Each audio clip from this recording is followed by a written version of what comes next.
Hey everybody, welcome to Far Out Dudes. It's another week, and we got another far out conversation for you. And if you've been watching, I'm one of your hosts, Paul. And I'm your better co-host, Joseph. Oh, excuse me, Mr. Better Co-host. Where are we? Where are we today again? We are still camping out in Skinwalker Ranch. It's been great. Wow. And it's still overcast? Yeah, unfortunately. It just, every weekend that we record, it seems to be the weather's going to be over. It literally looks, I mean, the clouds aren't even moving, guys. Look behind us. They're not moving.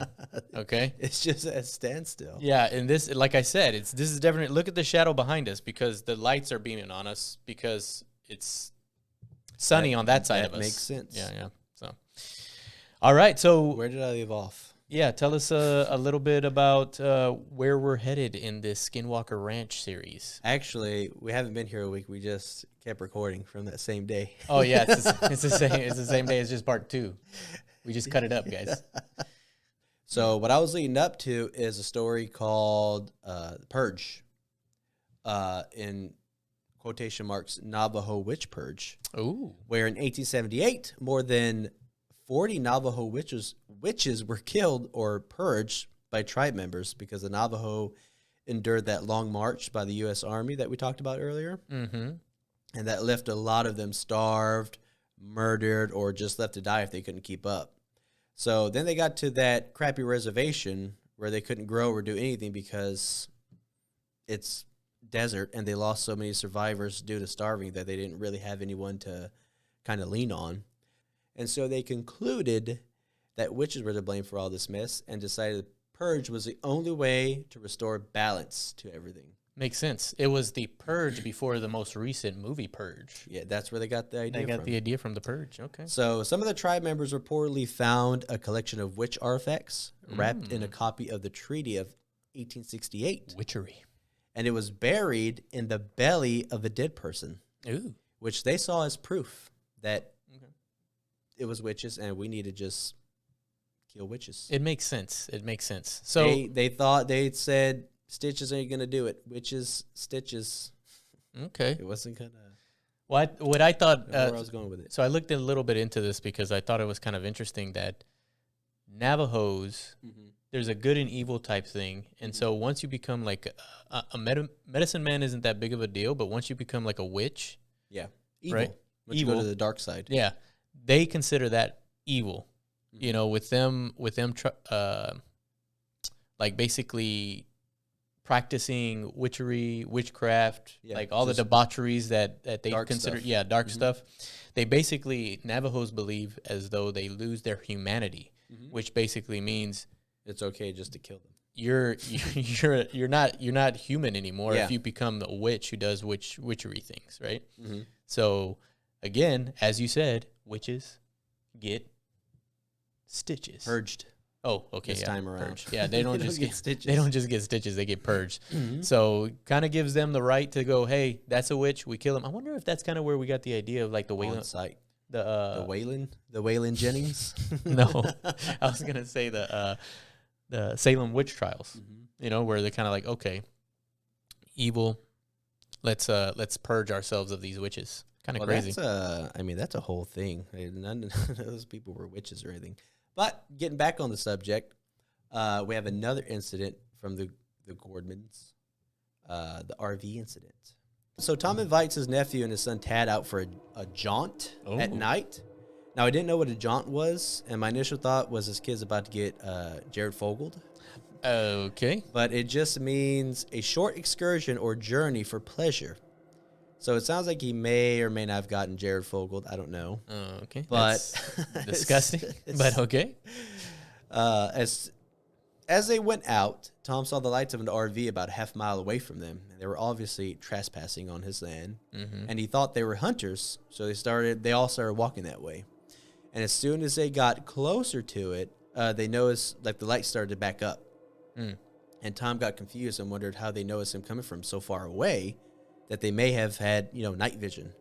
So they started running toward the RV and not wanting them to get away because they obviously wanted to catch them and like press charges. Well, I believe most people with RVs, they keep night vision in their RVs. They were glamping. They were, yes, glamping. Not camping or hunting, whatever. So the headlights and taillights were backing up smooth, which Tom, again, started wondering how they weren't like bouncing around everywhere on such uneven ground with all the ruts. And then suddenly the lights seemed to rise a few feet off the ground. Ooh. And Tom's butthole puckered.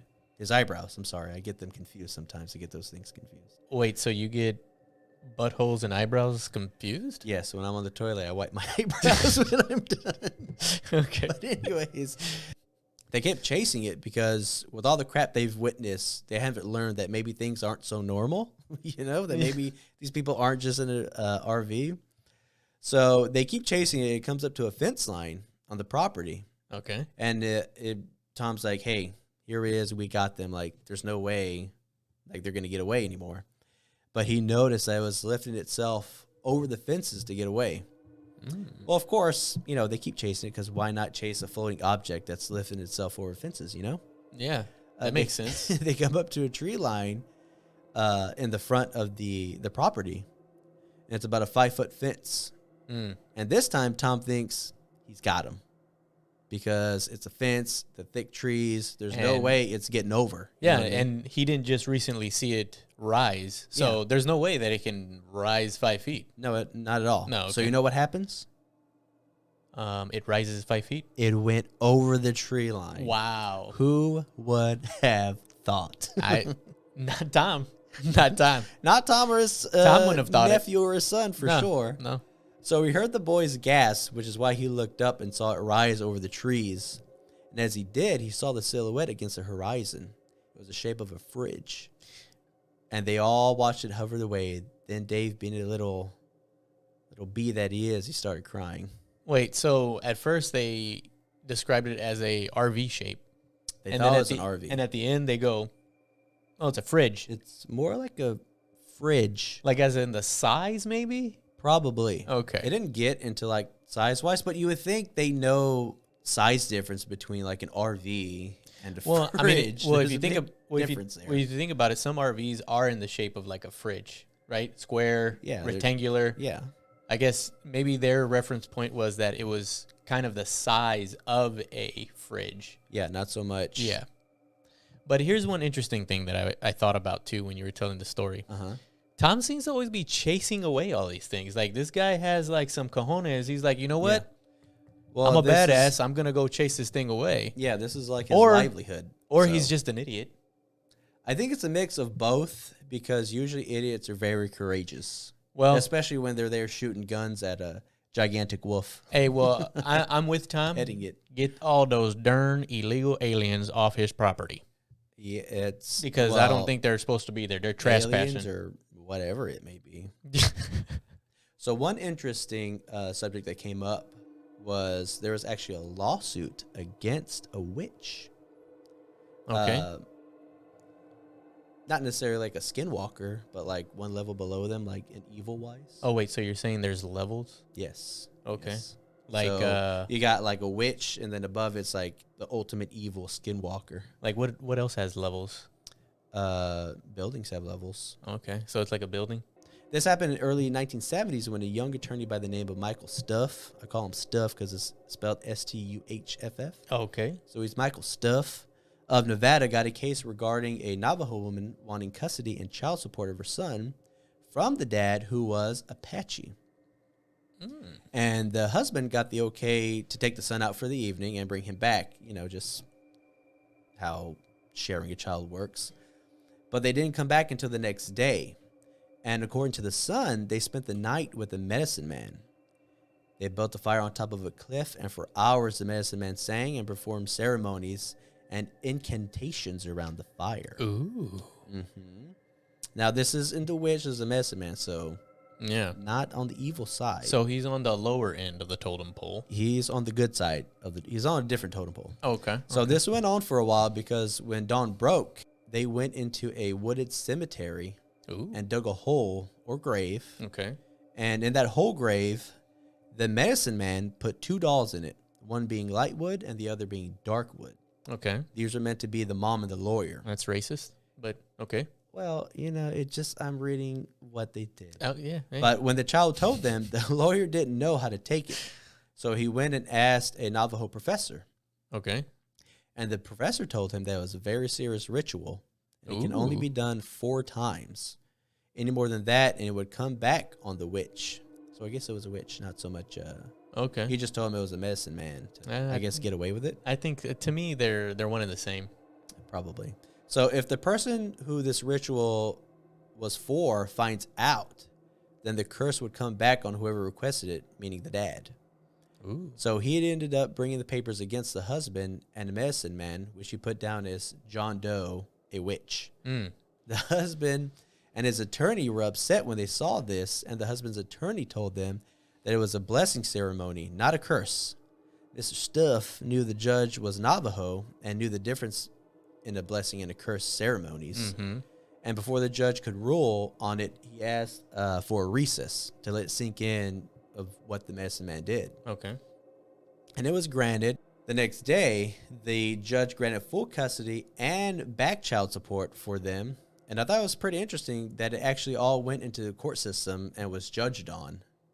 You know, it wasn't a, he said, she said kind of thing. That was an actual witch or medicine man was involved in this and was filed in the court papers. Well, I think to me, that's interesting too. But one of the things that I thought about is like, most reservations have their own like court system, cops and things like that. Yeah. What did you find out? Like, was this on a reservation, like the court proceedings, like the Navajo? Yeah, it all went through those the reservation, like tribe law. Okay. Okay. That's why he was like Navajo. I guess that's what I thought was interesting. The other thing I thought was interesting is that who was the first one to find out like 4 was the magic number to stop on? Like, was there like one of the witches or medicine men that was like, okay, this is the 5th time. We're gonna get him this time. I did the 5th time, and then I got coist. He did it and was like, oh no, it came back on me.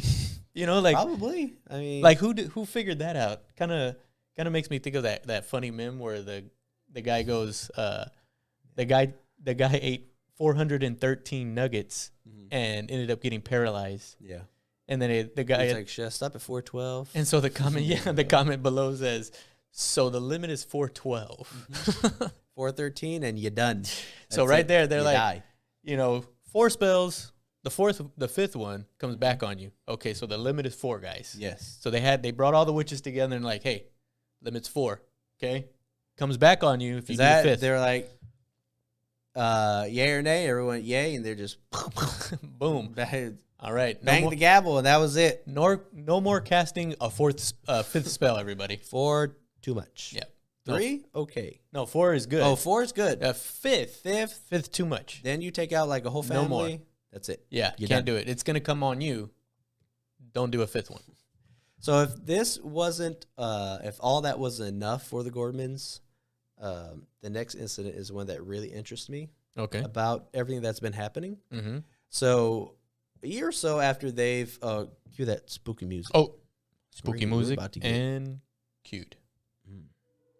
So a year or so after that, they've been all there seeing these orange structures in the sky dozens of times. Like they've seen it.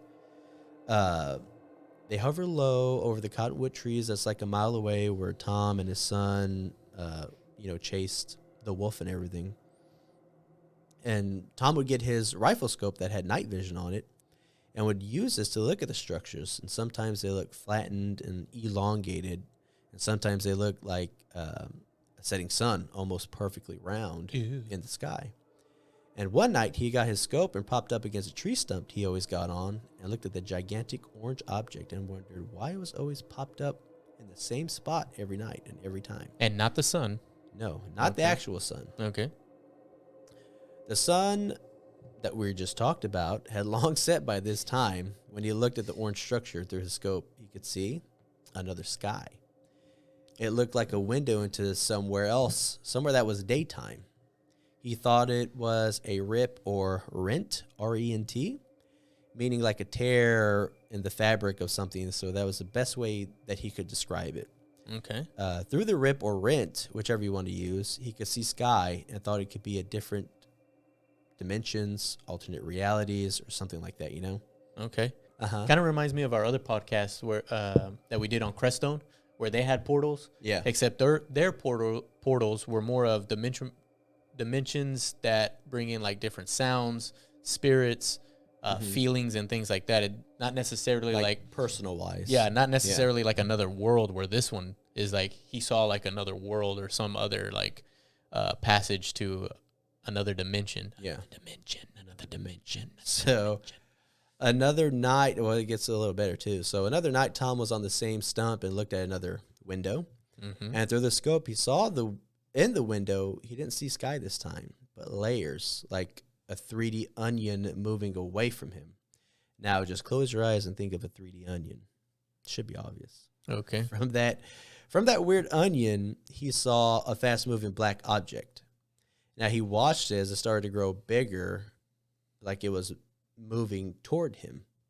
And within a few seconds, it got a lot bigger and was still coming straight at him. And as it flew more into the night sky, he obviously lost track of it because it was, black on black. But he never heard anything. No jets, no sounds, no engines, just nothing. It was just complete silence. This, like I said, this is kind of what I wanted to hear about. That's what I was waiting for about the Skinwalker, because this is probably the interesting part of it, like the UFOs, the portals that people say they hear. But Creatures. It's crazy because, like I said, it reminded me of our previous podcast, but we also did one on Jack Parsons.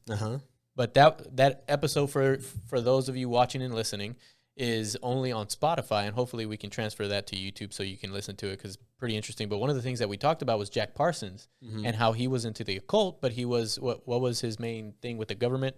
He was like a rocket scientist. Yeah, jet propulsion. Yeah.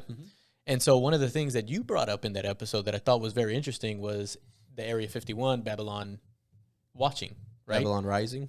No, it was Babylon watching. Was it? I think the operation was called Babylon watching. Okay, yeah. But one of the things there was that he actually created a portal.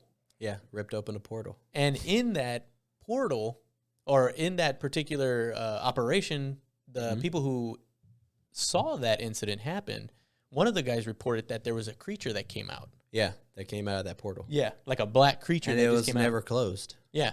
So now you think, okay, yeah, it was never closed. It was like in the 1940s, and then that's when people started seeing the real increase in uptake of people visualizing UFOs, spirits, things like that. I mean, this Skinwalker, imagine like, okay, we know that the Navajos had some part of it, but what other government entity was probably over the Skinwalker that were also probably opened up portals and things like that? Yeah. It's kind of one of those things that we had talked about on that particular episode, like, what if it's not UFOs, but demons and things coming from other dimensions, kind of tricking us and going, oh, this is what they're interdimensional beings. Yeah. Kind of interesting. I thought it was pretty interesting. I wanted to bring up our previous podcast because it kind of coincides with that, and I thought it was interesting. Well, if you thought that was interesting, this next Ridge incident is pretty much right up that alley. Ooh. So we skip ahead a little bit with that spooky music also. Alrighty. Cue the spooky music. And we skip ahead a bit, and this time the ranch is getting a lot of attention because everything that's going on and witnessed by the owners. From the orange structures they had, it got the attention of NIDS, which stands for National Institute for Discovery Science. And this is a private organization, so just, it's everything that they had still under lock and key.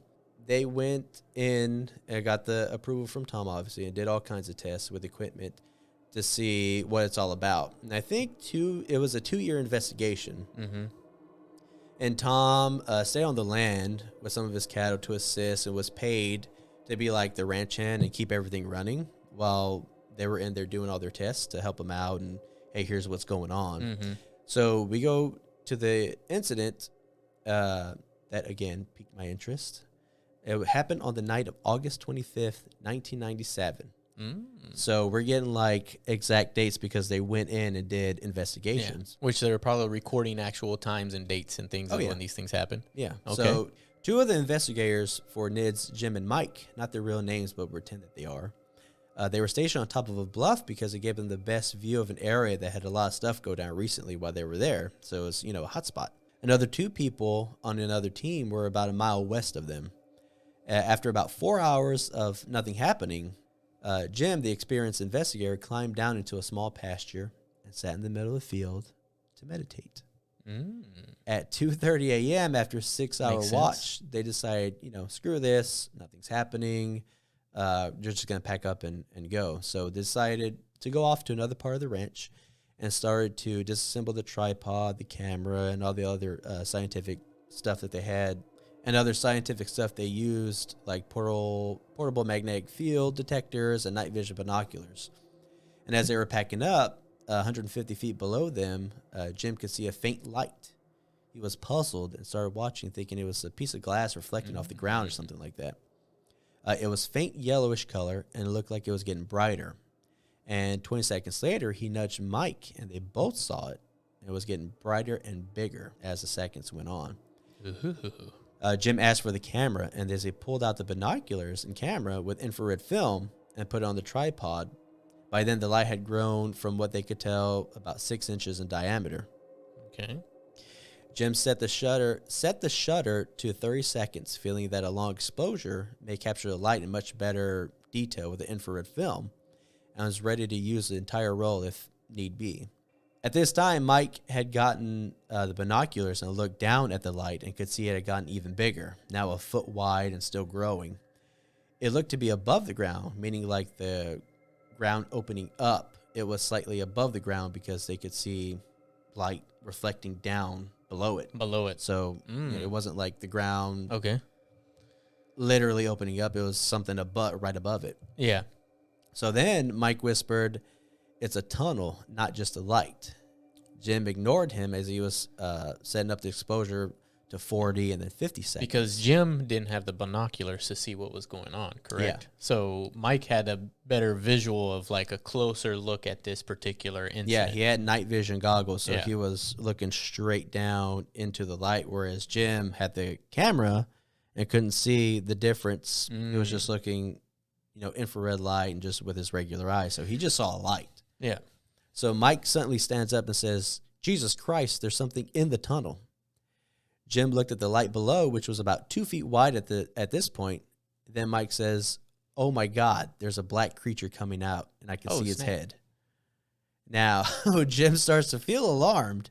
He says, quote, "It has no face. Oh my God, it just climbed out." Jim rubbed his eyes and shook his head because all that he could see was a dim yellow light that's now like 4 feet in diameter. Nothing crawling out or anything that Mike is saying. Then finally it dawned on the idiot that the binoculars Mike was using is why he could see it all. So he asked for them and upped the exposure even more to 90 seconds on the camera. And Mike obviously ignored him because he's like, "What the hell am I seeing?"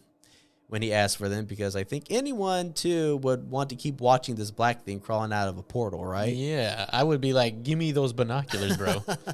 I'm like, all I'm seeing is a circle. Yeah, all I'm seeing is a light. Yeah. So Mike then says, "It's on the ground. It's walking away," while being 2 feet from the edge of the bluff.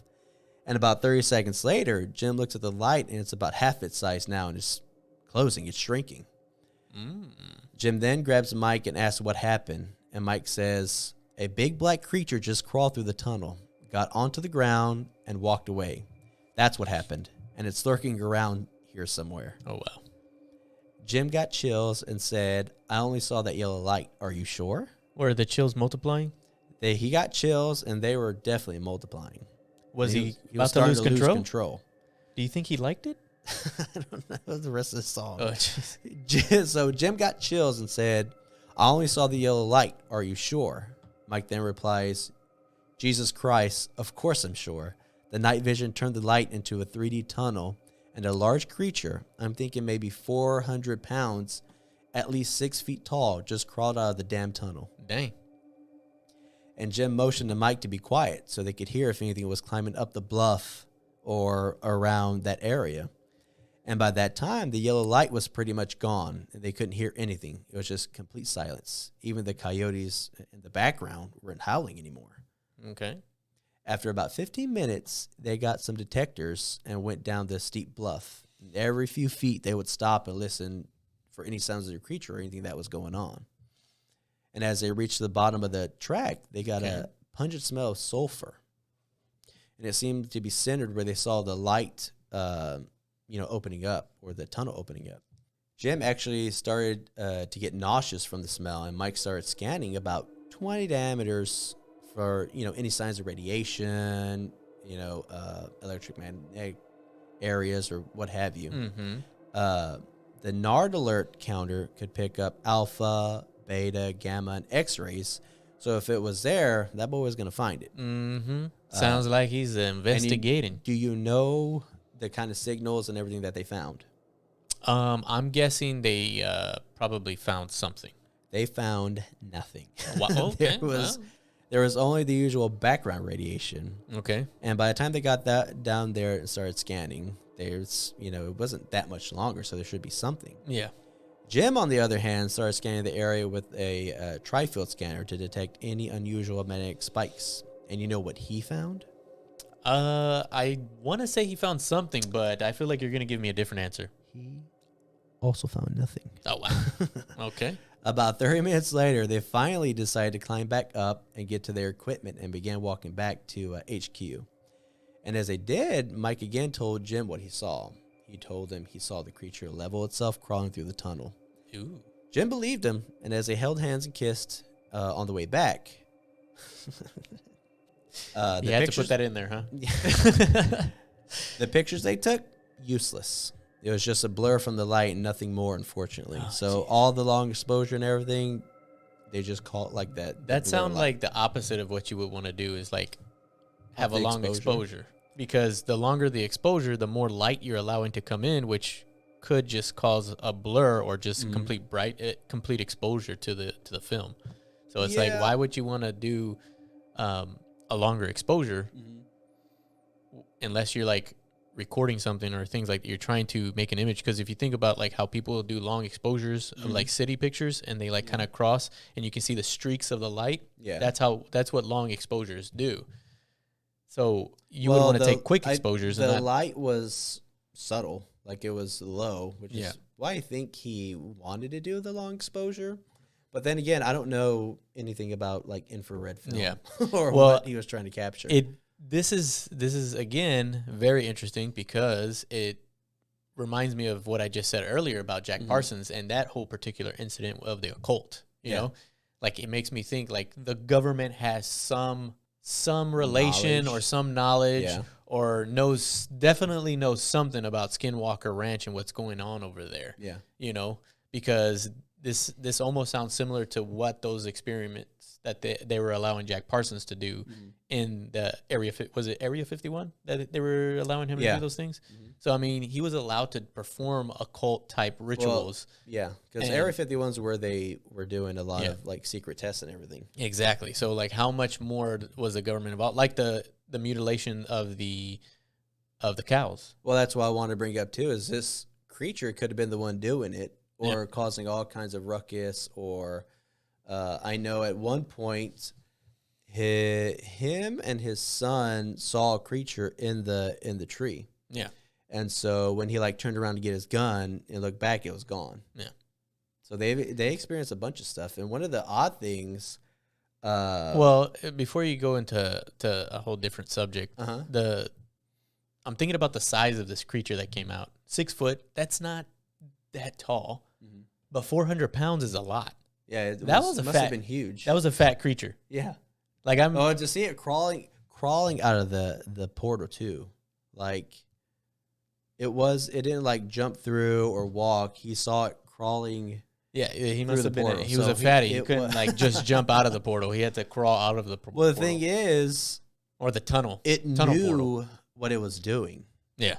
Like, it wasn't, like, scared or anything, looked around. It crawled through and just started walking off. But some odd things that I had found while digging into it a little more that I found in the book that I was reading also is when Tom, like, first purchased a property, they went around, like, all the homesteads, and they noticed deadbolts on the outside and the inside of the doors. Okay. Of all the homesteads. The windows were bolted closed. There were large metal chains that were attached to huge steel rings at the end of like each corner of the house, which after investigating and everything that they found out, they thought that people who lived there before were using the dog as like a biological alarm because they can sense things. Yeah, yeah. And also, when they purchased their home, there was a clause in there that they could do no digging.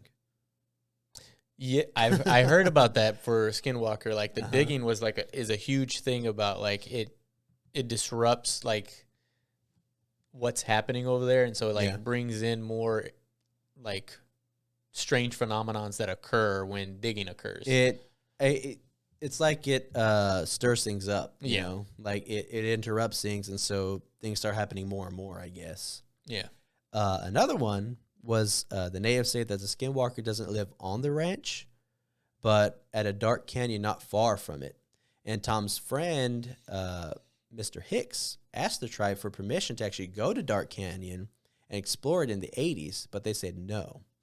Now, they didn't decline his request because, it's sacred land and, we don't want anybody walking on there. They declined it because they didn't want to wake the Skinwalker and, quote, cause problems. See, that to me just makes it sound like they're trying to, like, make it more than what it is. Like, hey, don't do this because it's going to do that. And it's like, well, how do you know? Yeah.